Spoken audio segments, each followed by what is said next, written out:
Welcome to Stingray, Tom's Florida, another Take 5 for Florida history. Today I'm in downtown Stuart at Florida's most infamous intersection. This is Confusion Corner.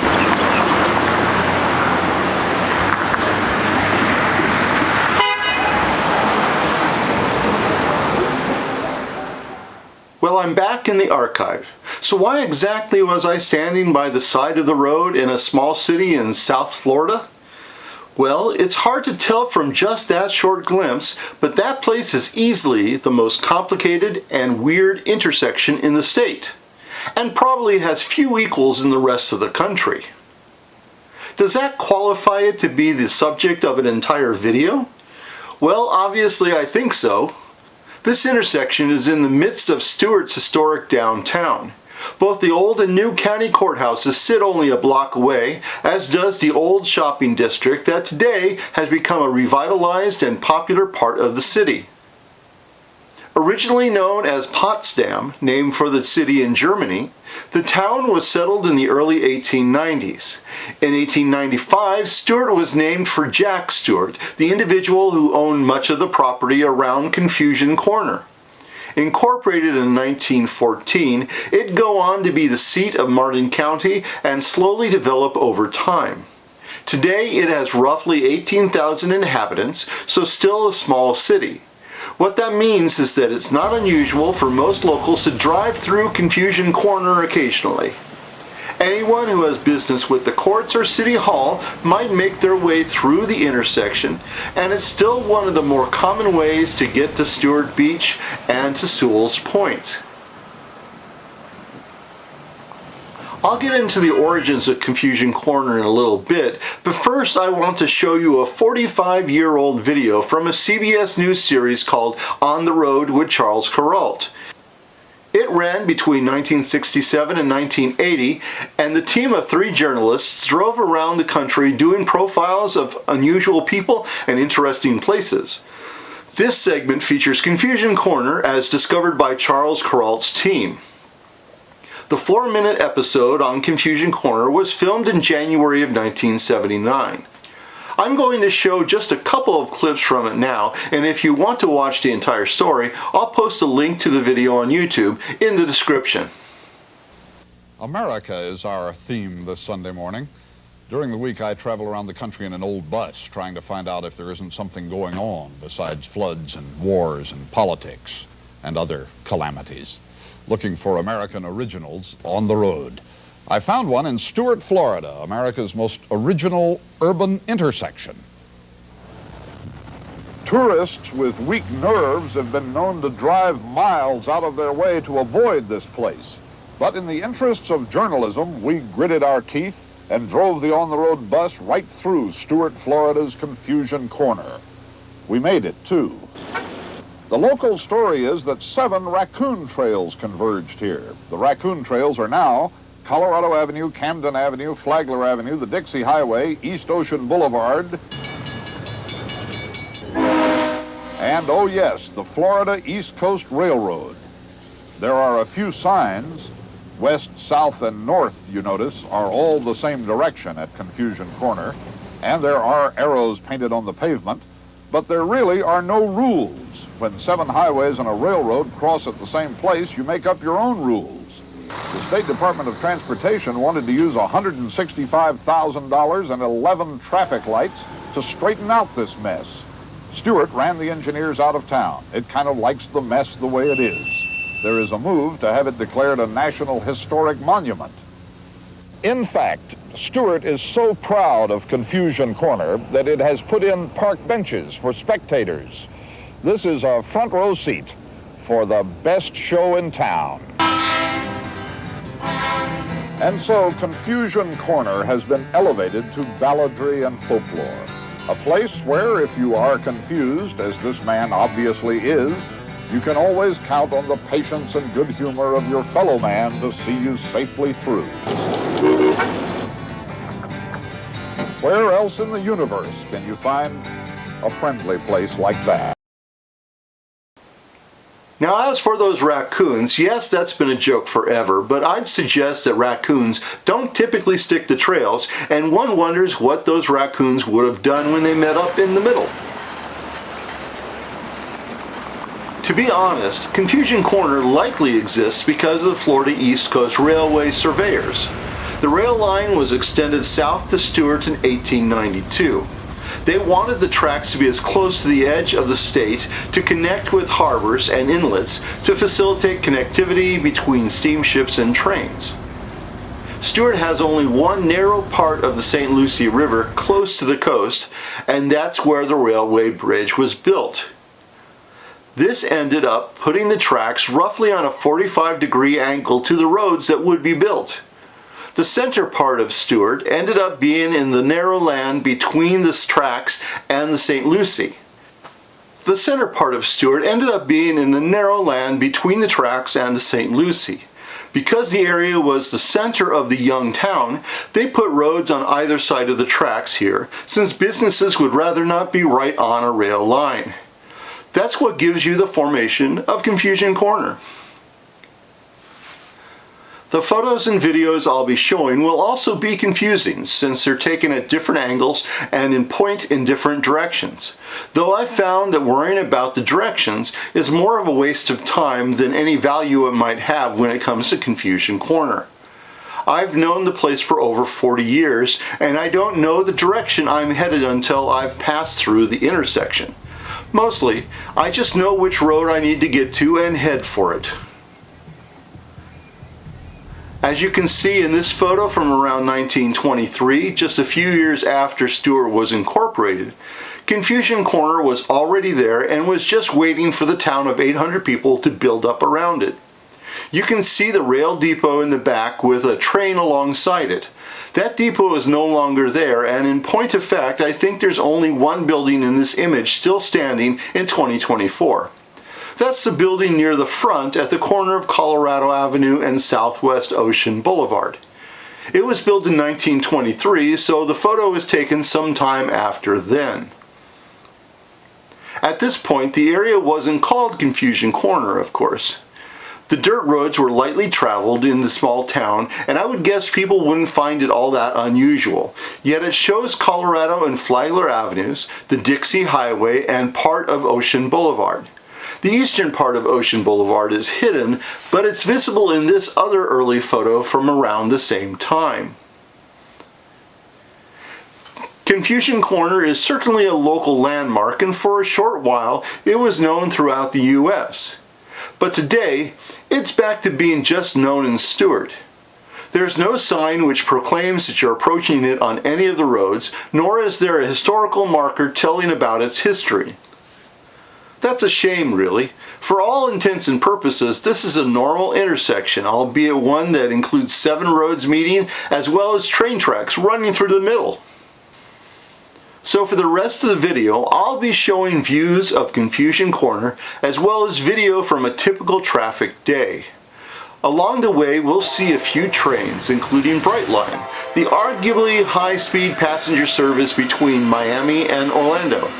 By the way, Stuart will be getting its own Brightline station in 2028, located just southeast of Confusion Corner near the courthouse. That station will both increase road traffic through Confusion Corner and will slow the train's speed down as it's passing through the intersection. In May of 2024, ridership was nearly 7,500 passengers a day along the line on a total of 32 trips. Studies by this Treasure Coast Palm newspaper show that the Brightline averages 32 miles per hour through the intersection. When trains stop at the Stuart station in 2028, the speed will be slow as the station will be only 800 feet away from Confusion Corner. Here are the roads that meet at Confusion Corner. This image is looking north. Colorado Avenue runs south from the St. Lucie River to U.S. Route 1, and from there continues southwesterly as State Route 76 until it gets to Lake Okeechobee. It's unclear as to how the street got its name. There's a state and a number of rivers in the western U.S. that use the name, which comes from Spanish for colored red, but there's little in Stuart to suggest red as a significant color. I was able to learn that the street was previously called Belle Flora for sisters Belle and Flora Fraser, who were the daughters of Reuben and Margaret Fraser, who provided the name for nearby Fraser Creek. SR 76, once it leaves Stuart, becomes the Canner Highway, named for the prominent local citizen Abraham Otto Canner, who served as a state attorney, was elected to the Florida House of Representatives and the Florida Senate, and was later an appellate judge. Upon reaching Confusion Corner, drivers on Colorado can exit into every other street and can do a U-turn by circling the center. These days, Confusion Corner is often described as a traffic circle or roundabout. I suppose it is, but it's an unusual one. The county replaced this small concrete triangle in the intersection with a much larger circle, replete with palm trees, which keeps cars from heading straight through the intersection like they used to. Cars can enter the intersection without yielding to head east, north, and northwest. To turn left before crossing the train tracks, drivers must yield. That gets them to the other northwest road and due west.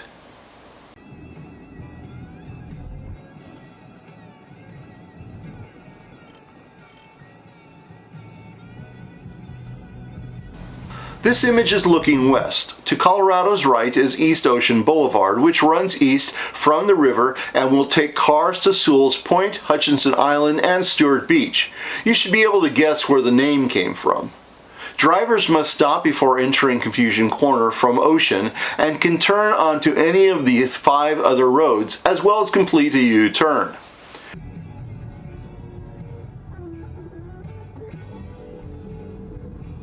Requiring a stop before entering the intersection would be unusual if this were a typical traffic circle, as entering cars are usually just expected to yield. What I've witnessed is a high percentage of cars not stopping, treating it more like the cars that come from Colorado.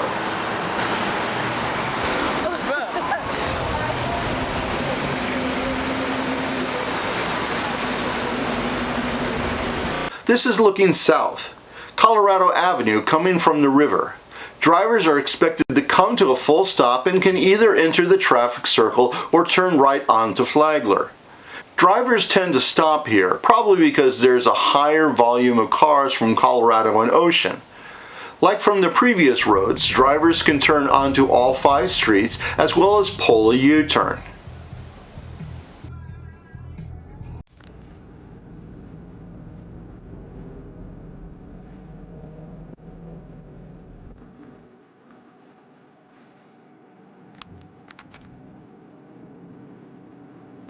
This one is looking to the southeast from Flagler Avenue. The road was named for Henry Flagler, the railroad magnate who had his company build the rail lines from Jacksonville through Stuart and all the way to Key West. As a side note, Flagler doesn't end at Confusion Corner. You can actually continue onto it from Ocean Boulevard, as you can see here. Remember, that's where the Brightline station will be.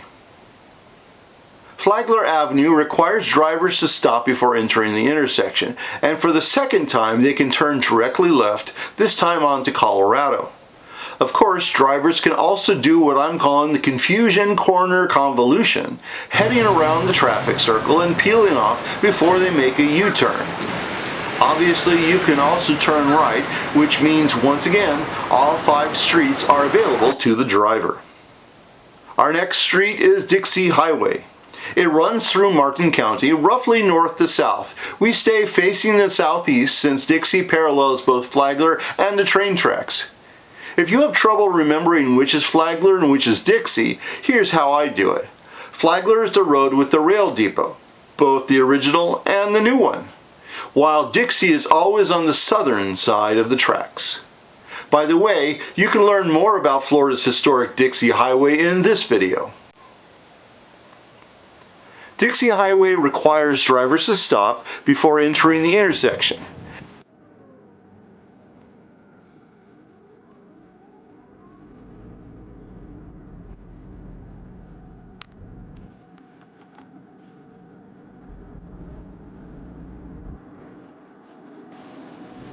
As you can see on this image, the shape of the intersection is irregular, and once drivers pass the stop sign, they must drive a bit further to reach where the other roads meet. Dixie Highway offers just two options: a sharp turn to the right onto Ocean, or heading to Colorado and turning right there. So it's technically not possible to enter the main part of Confusion Corner. We're now back to a cardinal direction, and we're looking east. Ocean Boulevard is much like Dixie in that it's restricted as to directions to go. It's so restricted that there's only one way, on to Colorado. Drivers can't continue on Ocean on the other side of the intersections, and they're not even allowed to turn left into Dixie. So we went from 6 street options, including a U-turn, down to just one. This was due to the modifications done a number of years ago. Indeed, if you look at this, you'll see that around 1960, the intersection hadn't changed much in 40 years. It would stay that way until years later when it was finally tackled in an effort to diminish the confusion and reduce accidents. But before that, you can think of the 1960s to the 1990s being the golden age for Confusion Corner. Let's compare these two images. You can see there's little in the way of control barriers, with that concrete triangle and 2 train barriers being the only ones visible. And follow the dark paths on the streets that show the route the cars take. See how many of them are nearly straight lines? Now back to the shape of the intersection during its golden age, and look at the roads. 1, 2, 3, 4, 5, 6, 7. Until now, I was just talking about 6 roads, remember? Well, back in the day there were 7, count them, 7 roads. Dixie used to cross Colorado, but today they've blocked it off and it's now public parking, including charging stations. Here's where it was in the new image. As for the directions where traffic would go, we're talking about the Wild West of intersections now. As far as Confusion Corner went, as long as you didn't hit anything, you were good. Here's another 1960s era photo where the old triangle is more visible along with the dark car paths. It was literally the truth that a vehicle upon entering the intersection from any direction could exit onto any of the 7 roads, and I suppose they could all do a U-turn as well. And just one more thing, there's an alley, which is still there today, as well as 2 gas stations, all of which means more vehicles entering the intersection. Imagine if you're a fuel truck serving those gas stations.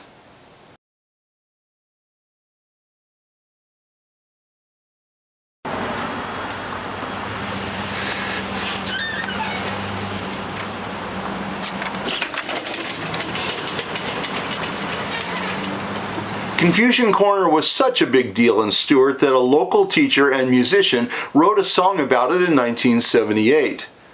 This is Cliff Buckosh, possibly the only person to pen a song about an intersection other than Times Square in New York. That's partly why On the Road with Charles Kuralt drove all the way to South Florida for a visit. Buckosh used to perform his songs at various Martin County schools in the 70s and 80s, and today has moved out of the state, but still visits occasionally and performs in local venues. When the On the Road team arrived in Stuart, Kuralt stated, "We recognized it when we got into town. It's a little confusing, but it's friendly." Kuralt said that he liked it as it is. People are very cautious and considerate, maybe because they have to. It does seem to work pretty nicely. Meanwhile, Buckosh said that when his wife told him that Kuralt had called the house, he thought it was a joke.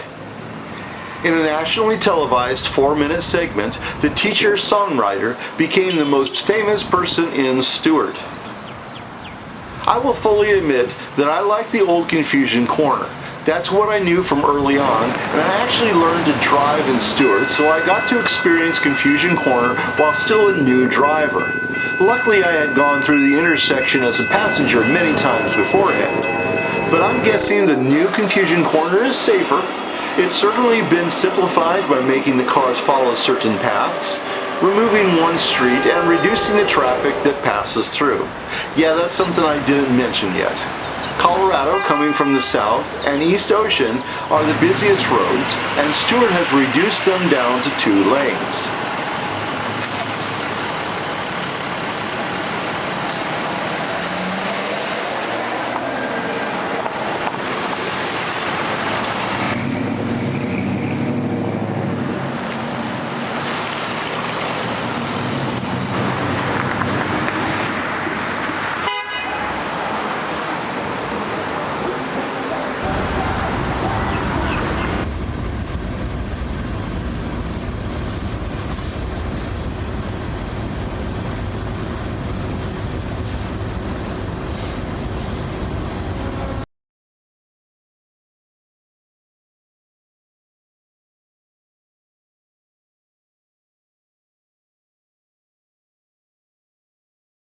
Anyway, that's Confusion Corner.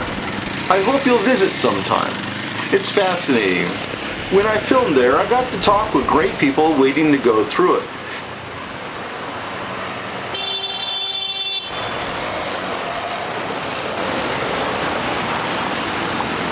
Got away from a guy in a VW microbus, too. And if you're too nervous to try driving through, hook up with Stuart's courtesy tram and take the tour of Confusion Corner and the rest of downtown Stuart.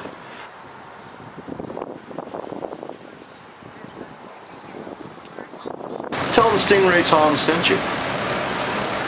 Thank you for watching another of my videos. I hope you enjoyed it. If you learned something, please hit the like button and subscribe to the channel for more on Florida's tourism history. Stingray Tom's Florida, traveling through time around the Sunshine State.